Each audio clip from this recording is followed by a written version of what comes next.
Сәлеметсіңдер ме оқушылар? Бүгін біз тәуелсіздікке жол және ұлттық мемлекеттіліктің қайта жаңғыртылуы бөлімін өтетін боламыз.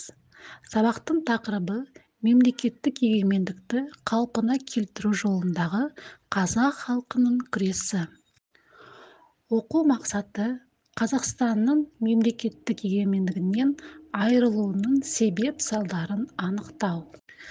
Бүгін сабақта ұлт-азаттық көтеріліс, Сырым Датұлы көтерілісі, Исатай Тайманұлы, Махамбет Өтемісұлы көтерілістері, Кенесары хан және оның қазақ мемлекеттілігінің қайта өрлеудегі күресі туралы білеміз.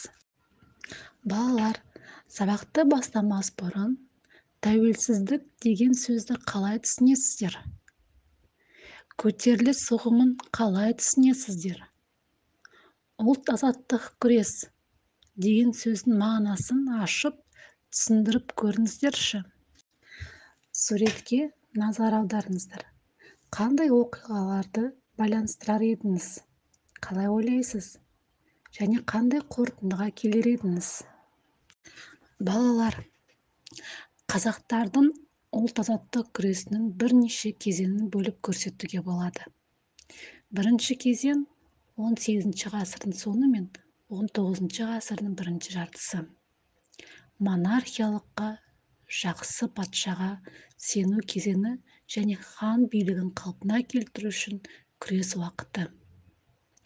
Даланы қазақтардың отарлауына байланысты жер мәселесінің шиеленісуі, жайылымдардың жетіспеушілігі, қазақтардың қазақ ауылына тонаушылық шапқыншылықтары, 18 ғасырдың сонында қазақтардың көтеріліске ұласқан наразылығының негізгі себептері болды. Емельян Пугачев бастаған шаруа соғысы 1773-1775 жылдары болды. Қазақ жасақтары бір қатар бекіністі бақылауда ұстады. Орынборды тіке шабуылмен алуға әрекеттенді. Алайда көтерілісшілер жеңіліске ұшырады. 1775 жылы қаңтарда Пугачев өлім жазасына кесілгеннен кейін қазақ батырлары қаруларын бірден тастаған жоқ. Сондықтан орыс өкіметі қазақ даласына бірнеше жазалаушы жасақ жіберді. Пугачевшілер қорқып қалған екінші Екатерина қазақтарға Жайық пен Ертіс, Еділдің оң жағалауындағы Каспий теңізі, Ембі мен Сағыз өзендері бойындағы қысқы қоныстарына қайтып оралуға рұқсат берді. Осының арқасында 1776 жылдың жазына қарай далада уақытша тыныштық басталды. Алайда бұдан кейін өлкені қазақтардың отарлауы одан әрі күшейіп, қазақтардың жаңа көтерілісін туындатты.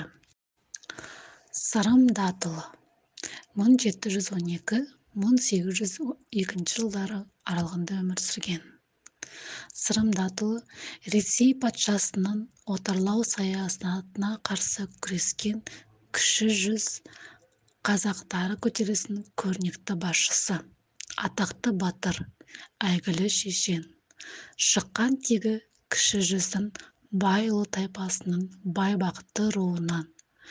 Өзінің асқан ақылдылығы арқасында өз ортасында тым ерте танылып, әділдігімен аты шыққан бала би атанды. Көтеріліс уақыты 1783-1797 жылдар аралығы. Көтерілістің алғы шарттары: патшалық Ресейдің Еділ, Жайық және Ертіс бойын отарлауы, бекіністер салуы, жерді тартып алуы, Жайық қазақтарының қазақтарды өзенге жолатпауы, Нұралы ханның озбырлығы, әлсіз саясаты. Көтерілістің мақсаты Нұралы ханды тақтан құлату және Еділ Жайық жайылымын өзіне қайтару. Қозғаушы кіші жүз қазақтары шаруалар, батырлар, старшындар, сұлтандар, ақсүйектер. Қазақтардың өз жерінде дәстүрлі бағыттар бойынша көшіп қонуы жайық казактарының бұл жерді әсіресе неғұрлым құнарлы учаскелерін басып алу ниетімен қарама-қайшылыққа тап болды. Алдымен 1782 жылы қазақтардан казак әскерінің аумағындағы жайылымдарды пайдаланғаны үшін ақы төлеуді талап етті.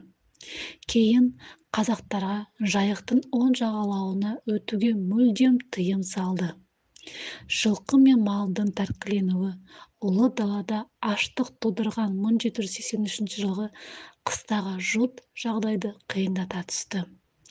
Батыр Сырым Датұлының басшылығымен қазақ жасақтары казак бекіністеріне шапқыншылықтар жасай бастады. 1785 жылдың басында Сырым батырдың қол астында 6000-нан астам сарбаз болды.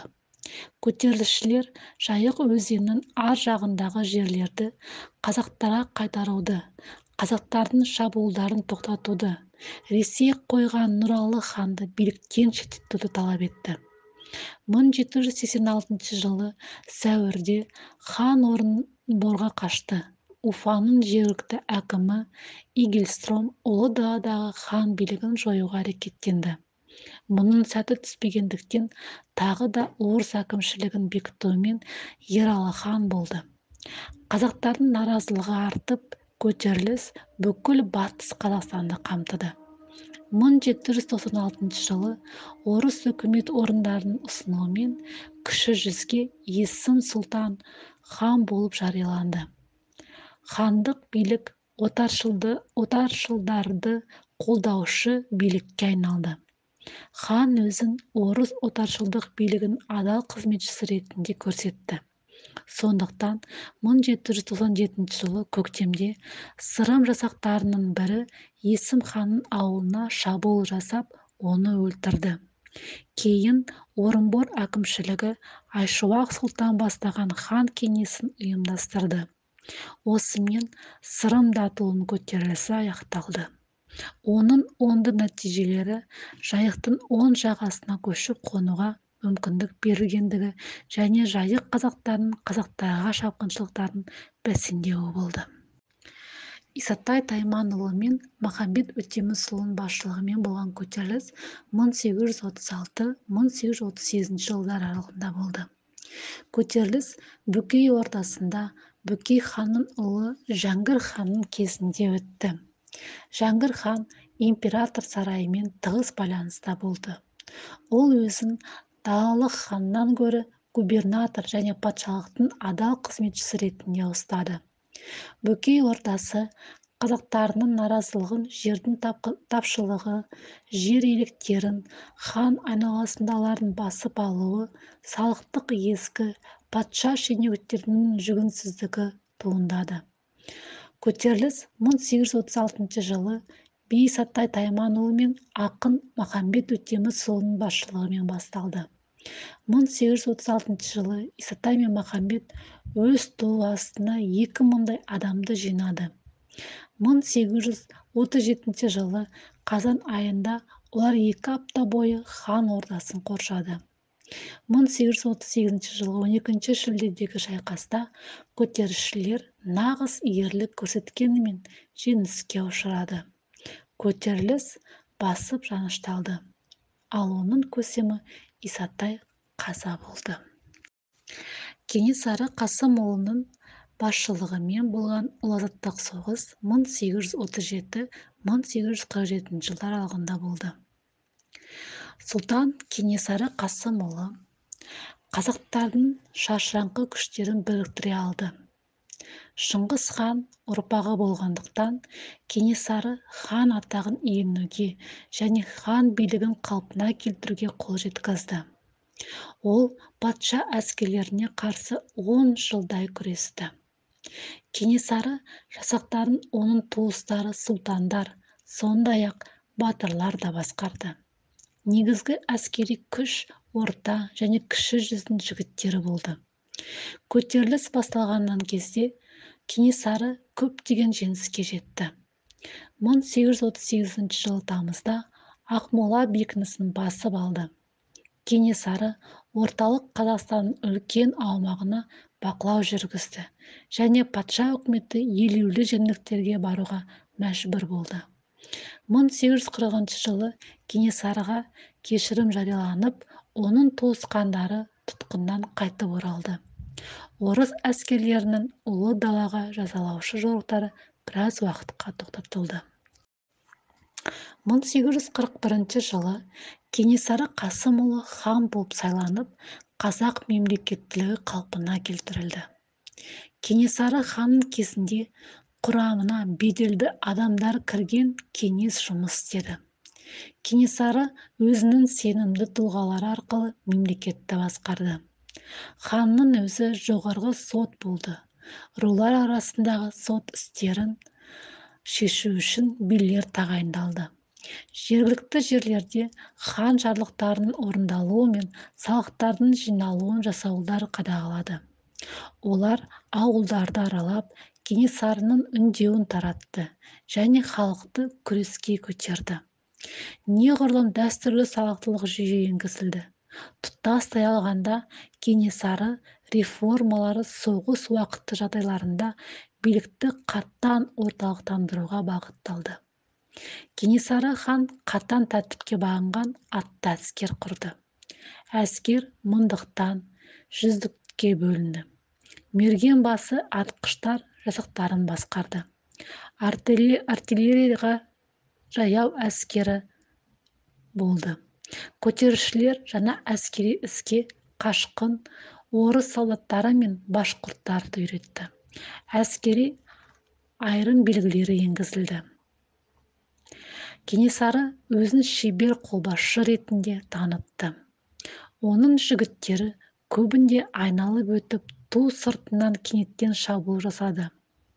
Кенесарының бекіністерге алғаш шашыраңқы шабуылдап, артынша қайта жиналатын тәсілді қолданды.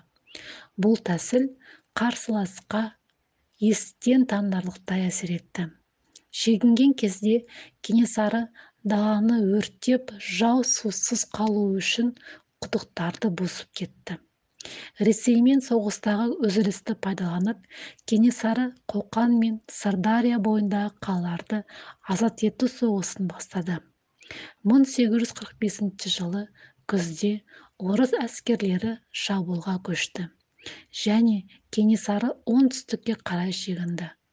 1847 жылы оның жасақтары қоқандық және қырғыз әскерлерінің қоршауында түсіп қалды. Нәтижесінде Кенесары хан тұтқындалып, қазаға ұшырады. Қорытындылай келе балалар, қазақ халқының ұлт азаттық күресінің тарихында Сырым Датұлы, Исатай Тайманұлы, Махамбет Өтемісұлының көтерілістері маңызды орын алды. Кенесары Қасымның басшылығымен болған ұлт азаттық соғыс тәуелсіздік үшін күреске барлық 300-ді көтерген. 19 ғасырдағы қазақтардың ең ірі және уақыты жағынан ең ұзаққа созылған көтеріліс болды. Ол қазақ халқының қарсылығының орасан зор күшін көрсетті. 18 ғасырдың соңы мен 19 ғасырдың бірінші жартысындағы көтерілістер отаршылдыққа қарсы сипатта болды.